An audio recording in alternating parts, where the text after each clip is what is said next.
Si Mary Grace Piatos po ba ay totoong pangalan ng isang tao?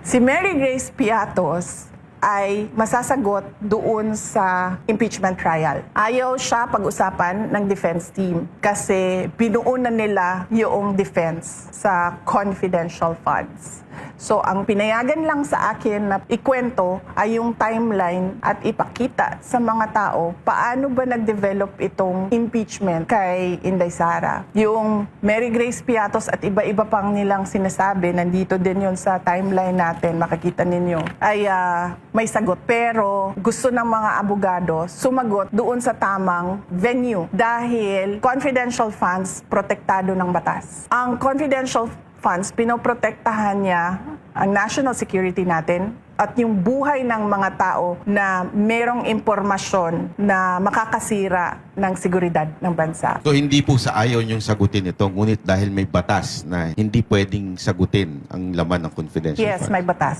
In fact, madami sa kanila sa House of Representatives ang nag-violate nung batas na yon. Hindi lang yung operations, mako-compromise yung security sector ng gobyerno natin. Kasi mag-i-explain kami kung paano nag-ooperate ang intelligence operation ng gobyerno. Makikita ng NPA, makikita ng makabayan, kaya takot ang makabayan sa confidential funds kasi alam nila na ginagamit yon para bumili ng impormasyon kung paano ginagawa yung recruitment, paano umaakyat sa bundok yung mga bata, mga ganon.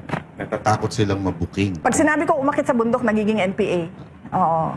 Tsaka parang kaya nila gustong malaman yung kung saan napupunta, paano ba ginagamit, para malaman nila yung galawan, strategy ng gobyerno, paano nag-gather ng intel sa kanila, and paano sila ino-operate. Para ibahin Tama na ba? nila.